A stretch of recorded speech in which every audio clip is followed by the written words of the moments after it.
Assalamu alaikum, good evening, and welcome to tonight's episode of Talking Point. I'm your host, as usual, Syed Niyaz Ahmed. In our studios today, there's a visiting gentleman from outside London. He is an intellectual, a writer, and he has been duly recognized by the Buckingham Palace. Welcome to the show, sir. How are you today? I'm fine, thank you. How was the journey? Journey was good, thank you. Thanks for having me. I'm really honored and humbled. Thank you for coming along, and thank you for making time for Talking Point. I know you have been here before, and you are a special guest of NTV. Thank you. I'm really... Thank you.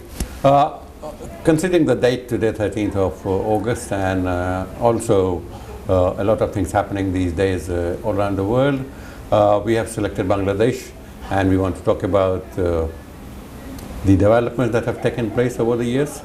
And to start, we would like to look at Bangladesh. That it is a small country, but it has a lot of credits on its ledger, on the credit side. It's a small country, but we have achieved economic wonders. We have been present in Africa, in Asia, in many other countries, our peacekeeping forces, our skilled and unskilled labor are everywhere in the world. We have about 2.5 million in Saudi Arabia. We have more than 1 million in other Middle Eastern countries.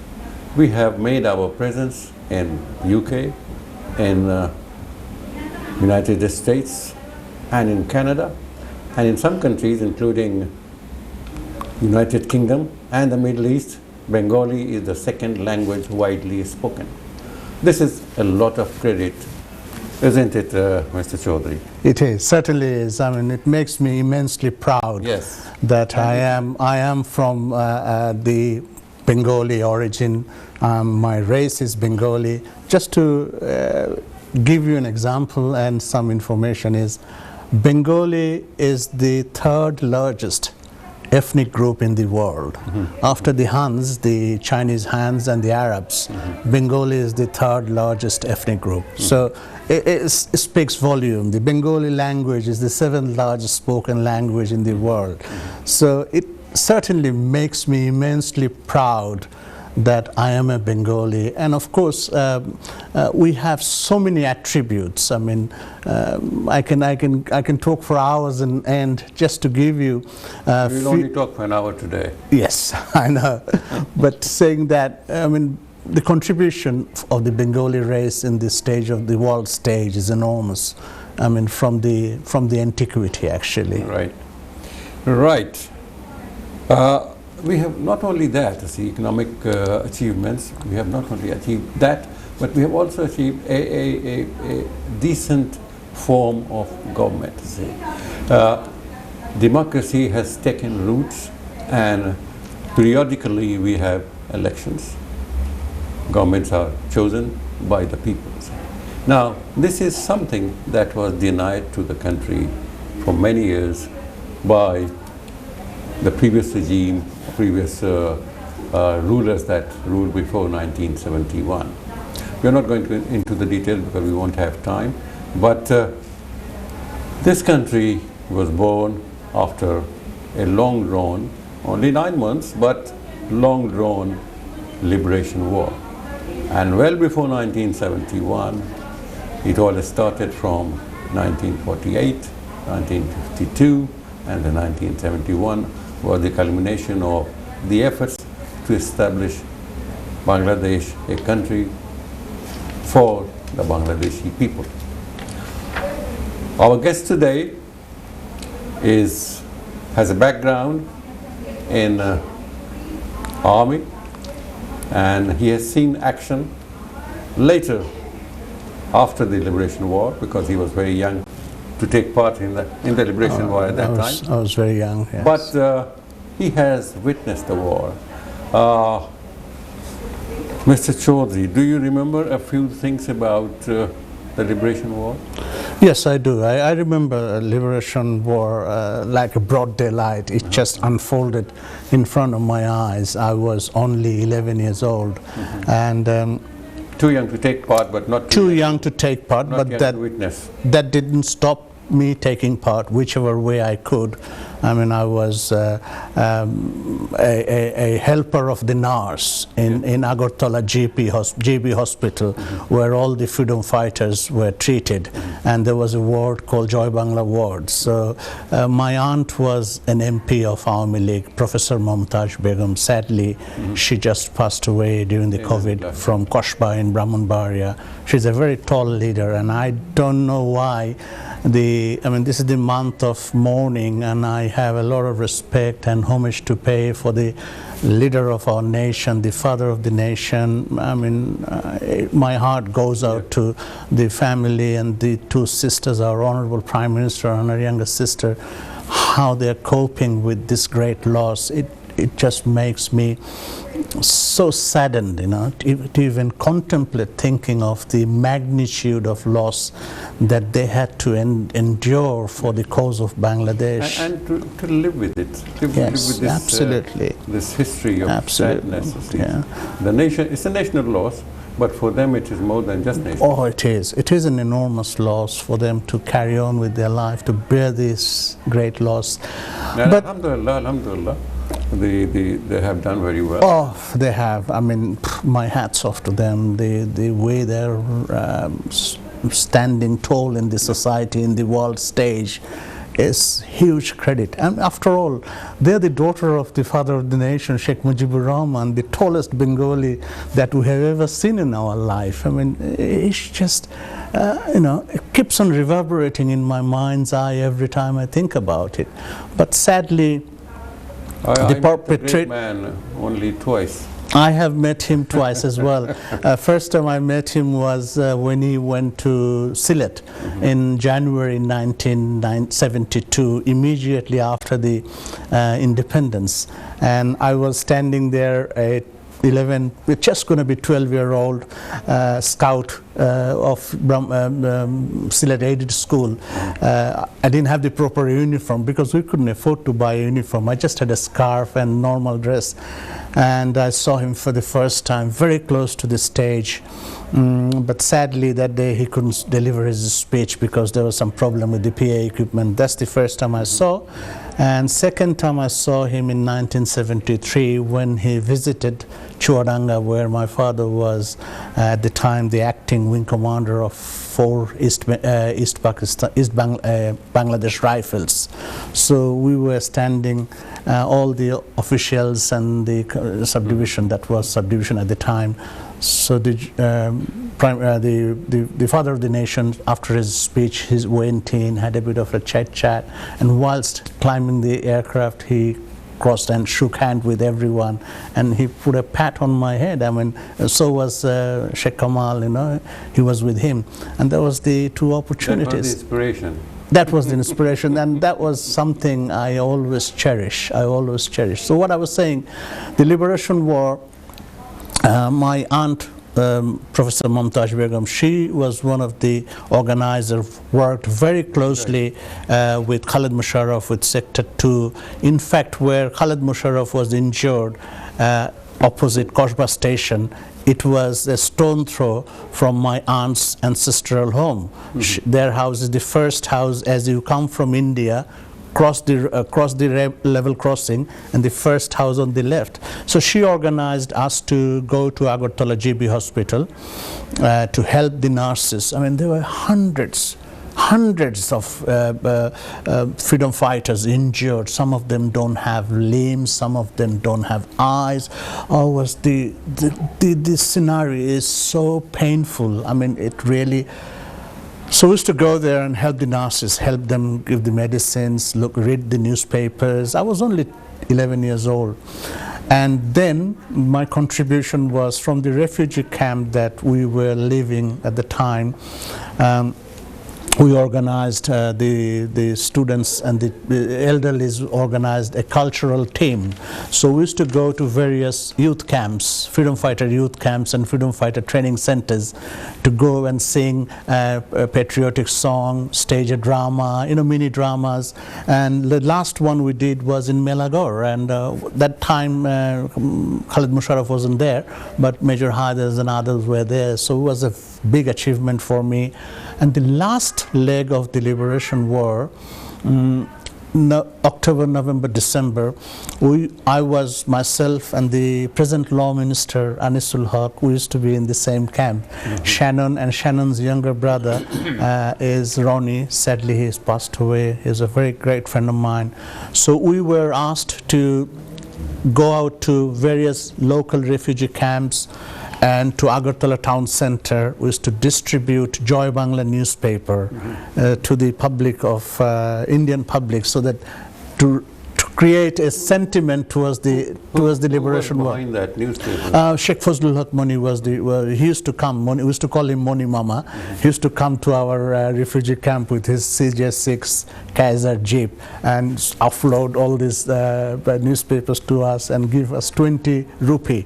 He used to say, "Tumra jaba, tumi Roni, tumra shobai jaba, je Agartalate diba." Ebong ei amader Surjomoni, the camp that we had was about 3 kilometers from Agartala town center. So astride the road from Agartala to Shabrum, that's all the way to Belonia and Ramgarh. Both sides we had hundreds of refugee camps, hundreds. I mean, trust me, I don't know how the stats are. I mean, I remember I saw by my own eyes the refugees did not stop pouring into India till the 15th of December. So next day, 16th of December, we became independent. And I'll tell you one more thing, that when Pakistani Muslims were indiscriminately killing Muslim Bengalis, our religion was not accepted to them. To them, we were not a proper Muslim. Even if you recite the verses of Quran, they were not satisfied. So they were trying to prove your identity in very other humiliating manners. Right. And on that, people were pouring in thousands through the Brahmanbaria corridor, Akhaura, Gangashagar, Imambari, Koshba, Mondobag, Shaldanodi. This was the area which saw the maximum fight that we had in 1971. In fact, from the Indian Army, the only highest gallantry award recipient was killed in Gangashagar, Battle of Gangashagar. So you can imagine. So is how intense it was. Yeah. So is one of the Bir Shreshthas of Bangladesh, Sipai Hamidul Haq or Hamidul Rahman, was also killed in Gangashagar, who was from 4 Bengal, General Khalid Musharraf's regiment. So. But when we poured into India, the magnanimity of the Indian population was so great. They didn't ask us, what's your religion? They didn't ask, what's your name? They didn't ask where you come from.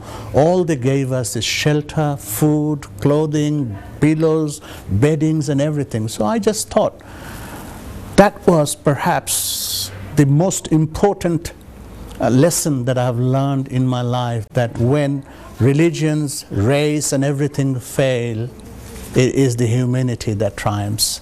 And I owe my life to the people of India, trust me. Had they not given us the shelter, we couldn't have lived, because it was impossible for us to stay inside East Pakistan, because they would have hunted us down. Our village home was burnt, our house in Brahmanbaria was looted. I mean, we had nothing. And had we not gone into India, I don't think we could have survived 1971. So it's a huge gratitude. And the abuses that we have done, inflicted on the people of India and the nature of India, I mean, in no time, jungles, hills and hills and hills were absolutely barren, because we needed firewood, we needed other vegetation to make a roof and everything for our houses. In your studies later, or have you come across somewhere, the number of refugees Any guess? Number of refugees. Any estimation? I mean, estimation was, I was reading a book actually yesterday, Liberation of Bangladesh and Role of USA, Canada and UK, written by a professor from Canadian University. In fact, from the month of April, it was like 60,000, and August there were 100,000 pouring into India, 100,000 refugee. Now, all you need to do is go and see the concert that we had in 1971.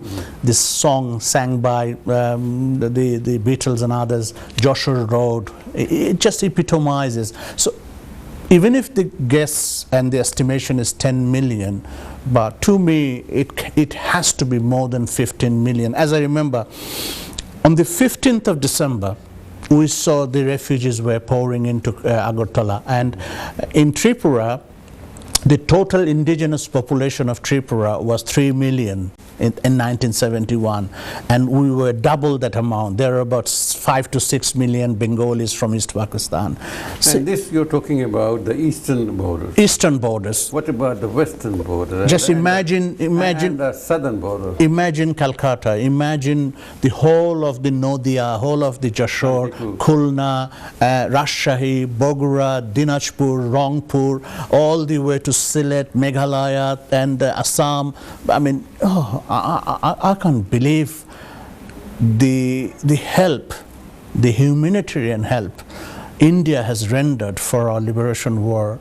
We will never be able to repay that. I unequivocally can confirm this, that we will never be able to repay the Indian help. I mean, I was reading another academic book the other day.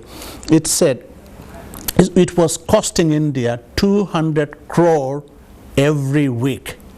200 crore. And at that time, in 1971, it was 7 rupee 40 pence, equivalent to US dollar.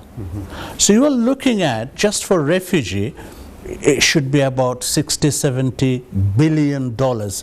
I was reading another book a journalist has written. His name is, I think, Manosh Gupta or something, I can't remember, and also an American journalist.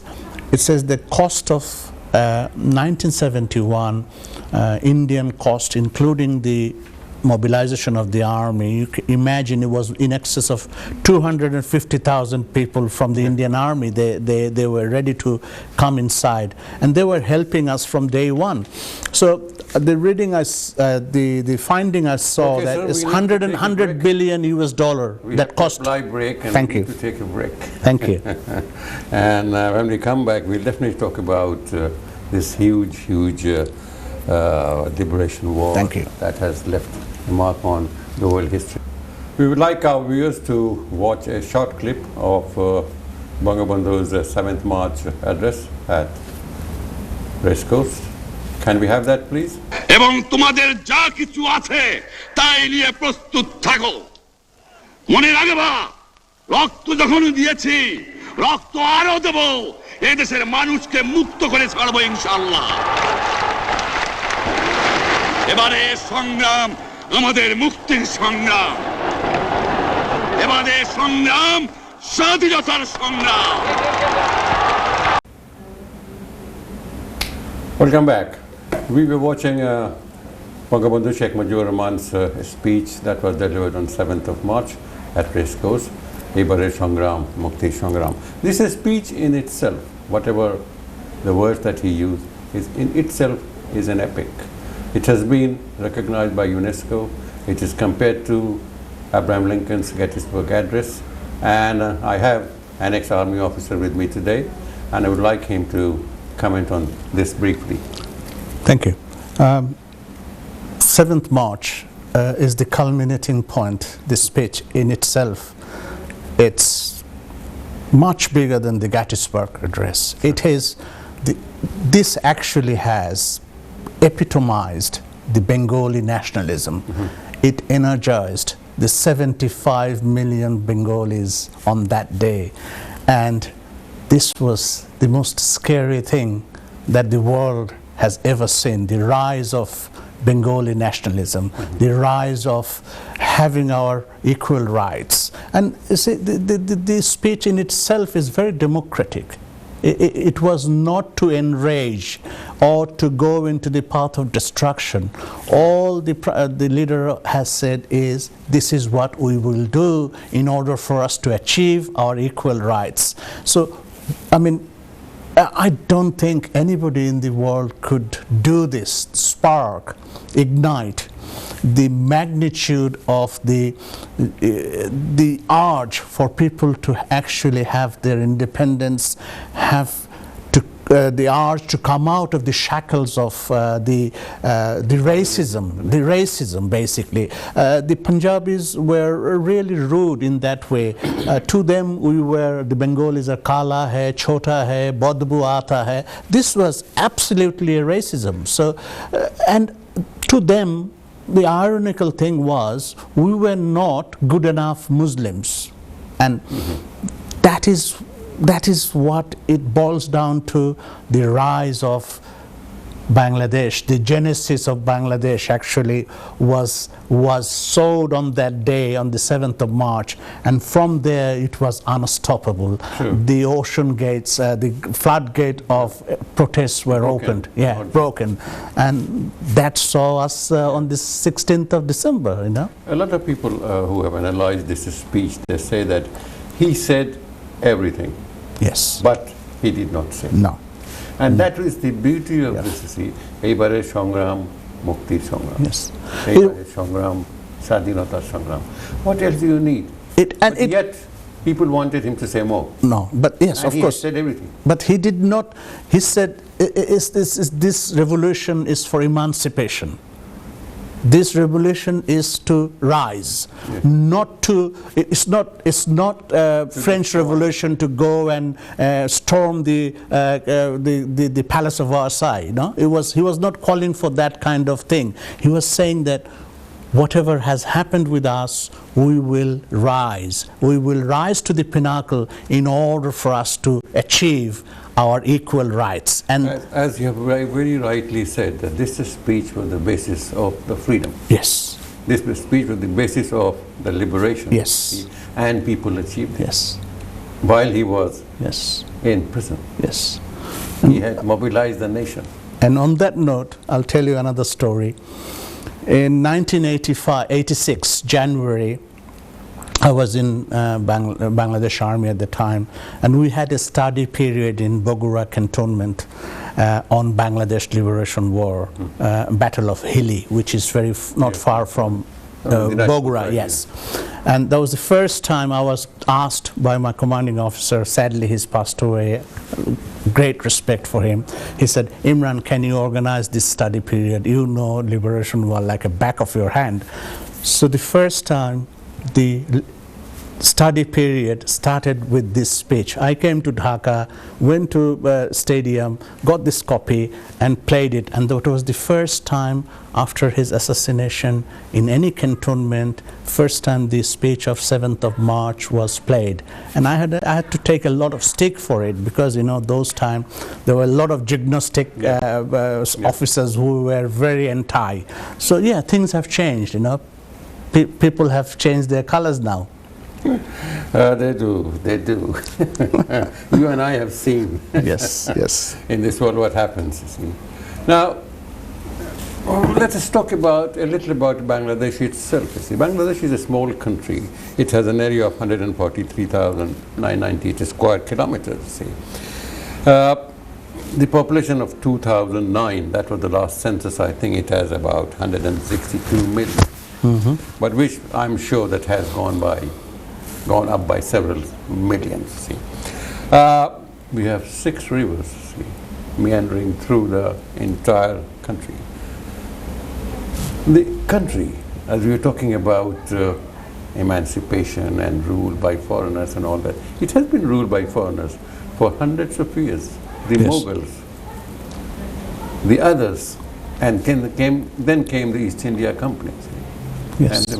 And where did they start? They started from Bengal. Yes. It was the rise of the British colonial enterprise in India. Attractive. Yeah. Because there was trade, there was waterways. see, and the rivers could take you inside. Can I add you something? Sure. 2nd century, when Augustus was the emperor of Rome. Augustus is allegedly the surrogate father of Nero. When Rome was burning, he was fiddling. At that time, the senators of Rome... That's a very good word you use, he was fiddling. That's what they say. And Rome, when the senators of Rome were arguing that why are we sending so much of gold coin to a place we don't even know where it is. So the senators, the Speaker of the Senate came in about 3 days later and I said, gentlemen, why are you shouting? And I said, we want to know where are we sending these gold coins to. And I said, oh, you don't know? No. So what is this Gangadria? The name, ancient name of Bengal in the 2nd century used to be Gangadria. Yeah, from the Ganga Nodiর অববাহিকা, you know. And the reason the Rome was sending so much of coin to Gangadria was because the people of Gangadria, means our ancestors, were exporting cotton robes, থান কাপড়, কটনের খদ্দরের থান কাপড় রোমে export করতো 2nd centuryতে. Just imagine now 22 years later, just last month, Bangladesh has again claimed this stage in the world, being the biggest garment exporter in the world, crossing the China's record. China has 1.4 billion population, and we have only 165 or 170 billion. Coming to that point, Bangladesh, what you are trying to allude to is the population boom, the scarcity of land, the urbanization.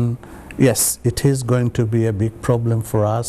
The pollution and the erosion of the rivers are taking a lot of land away. Yes, it's the environmental factor. Yeah, yes, and the whole world is suffering. You can see what happened in America, in Honolulu and all that. Yeah. So look at the islands. Yes. Eroding, going. So this is going to be a big problem. If you look at the Dhaka city, it's overpopulated. It's not functionable. I think we need to look at reclaiming lands, what Netherlands has done. I think we need to look at that kind of like project. The dam. Yes. And reclaim land to have more population to fan out to other places. Dhaka city, I think, I'm not a urban engineer or anything, but as I understand, I think Dhaka city need to move to an upper ground, if maybe Madhupur, Gaur. Then again you have environmental issues because there's a lot of trees there. So that's one problem. But I think we have one more big thing to achieve is the nation need to move on, and it is imperative that we bring final curtain down. A closure is the undisputed genocide. We have to pull the curtain down on this segment of this program. We were talking about Bangladesh, the population, the size, the rivers and all that, and it is definitely a very interesting place. We were all born there, we grew up there, and we think of that place, and we will continue to visit every year if we can, twice sometimes. Bangladesh is possibly the only country, I think, with the largest mangrove forest, you see, the Sundarbans, the biodiversity that you can see, birds, alligators, and the Royal Bengal tiger. It's about in excess of 2,000 in number, but it's going down. And because mangrove forest, so it cannot be, you can't draw lines in the sea, in water. So people do travel here and there from across the border. Things do happen, see. But apart from all this biodiversity, we are the level of the sea is rising. It is predicted that maybe about 100 years or something, part of Bangladesh will be submerged and all that. I don't want to be a messenger of doom and gloom, but if it is going to happen, and scientists say yes, then we have to be brave enough to see, yes, it's going to happen. Like when you raise a child and you know that one day he's going to get married and go out. He won't be staying It's with inevitable. you, most likely. Yes. That's how it happens, you see. So we have to understand, and we have to do something about it. You did touch on something about biodiversity and also about how to protect the weather and Dhaka's congestion and pollution, and Dhaka should be. There's another thing that I often mark and notice in Dhaka is that everything in Bangladesh, everything is Dhaka-centric, see. There are headquarters of organizations that could be elsewhere. You don't need them, you see. And if they were moved, that would perhaps release hundreds of square kilometers for other work. See. We have road networks, wonderful road networks. During the Eid holidays, when you go out, you can see the road, see? Yes. Because the cars are not there, the rickshaws are not there, and all the kinds of, you can imagine all the kinds of traffic, it is there in Dhaka. See. Yet life moves on, see.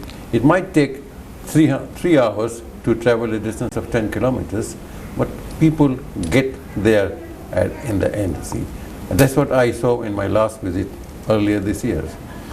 You get there in the end. You may spend 3 hours, it must be a joke for most of us, because we travel 300 miles in an hour and we don't even think about it. How did that happen? See? What can be done? This is one thing, and this export of manpower. This is our last segment, we have to discuss a few things. This export of manpower, so far we are exporting, majority of them are unskilled laborers. See? They are providing the physical labor in where the locals don't want to work. See. I had a gentleman from India not many days ago, and he was talking about IIIT, Indian Institute of Technology, then Indian Institute of Management, see. And they are providing highly skilled workers to Silicon Valley. And if you go here in the city, every second or third person that you come across is an Indian, professional, trained very well, back in their own country, in one of those IIIT things. You see, it's very difficult.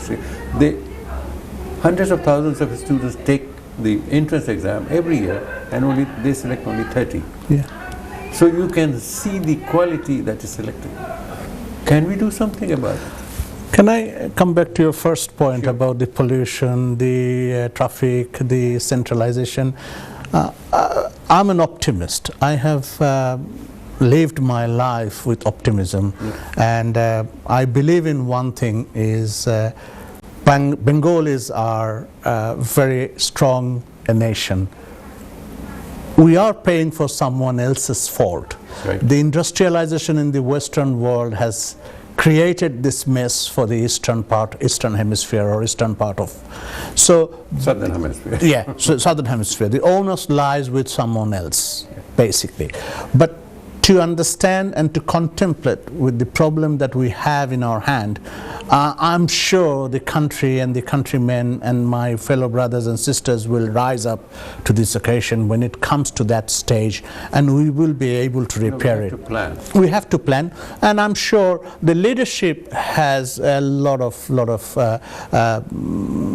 I would say acumen, and you can see how they have steered the country for the last decade and all, and from where we have, I mean, when after 2007, 2008 credit problem, the Western world is still grappling with microscopic percentage GDP growth, whereas for last 10 years average Bangladesh has been growing 6.2%, right? This is an achievement. So I'm sure Bangladesh will sort their problem, because we can't really advise them because we are not in the ground. There are a lot of delicate implications are there which we will not be able to see through this bird's eye view. So let them sort this out, but we wish them all the success and achieve so that we have a cohesive lifestyle and people are not in any disparity and suffer from the natural calamities, because it's end of the day, it's life is lost unnecessarily.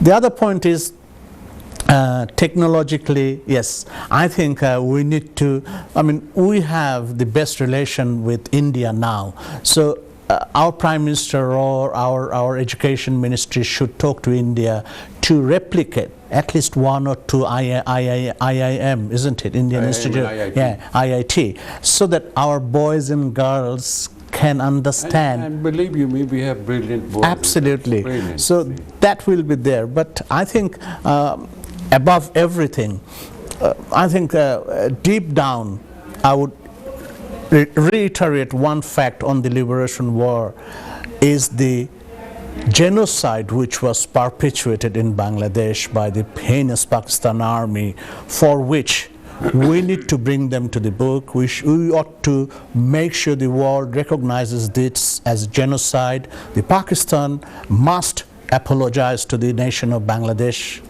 They must have an atonement and a package of reparation for the next 24 years, 1 penny a day, but they must. And if till the time we don't close that chapter, we will not be able to be bold enough to our descendants that, look, we have done, we have made them sorry. Because you can't, the way they have humiliated us, the way they raped our mothers and sisters, the way they have robbed all our assets, all our golds, all our diamonds and everything.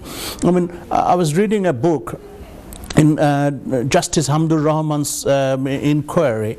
In that book, somebody told me that every day a 1C-30 aircraft, the big ones, the carriers, was flying from Dhaka to Karachi, taking goods from East Pakistan. So imagine, in the process of 9 months, what kind of stuff they have looted. Even in the Hamdur Rahman, it says that General Rahim has taken so much of money, and some generals have taken money. These are just tip of the iceberg. Yeah. We hope that good sense will prevail and they will apologize officially.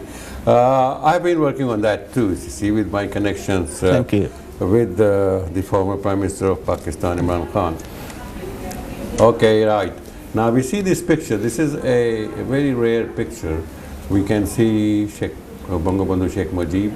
We can see on your left, you can see General Khalid Musharraf. Then we have Bongo Bir Qadir Siddiqui, and you can see Khalid Musharraf's younger brother Rashid Musharraf, who was an MP and also a land minister, and then I can see his mother. Thank you very much for sharing this very rare picture with our viewers. It has been used in one of the books by, I think, Dr. Momin or Dr. Mobin. The book's name is Bullet of 71. Yeah, I know Dr. Mobin, who lives in America. Yes. Who was the PR guy of Qadir Siddiqui's. Okay, sir. Your final comments on Bangladesh and Bangladesh is also a country, I was wondering, on the poetic side. It has a country which has got 6 seasons instead of the 4 that we have. Yes. And that adds to the cultural ordinance, the gunpowder of, or the imagination of our poets, you see, because every season comes with a particular style of rain and sunshine and cold, and we have Grisho, Barsha, Sheet, Hemanto, Sharat, and Boshanto. Yeah. Yes, thank you very much for being with us. We have enjoyed the show with our guest today, and we hope to see you again after a couple of weeks, same time, same channel. It was wonderful meeting you and hosting Mr. Imran Chaudhry today. Thank you. Thanks for having me in your show. Thank you. I'm really honored. We are honored too.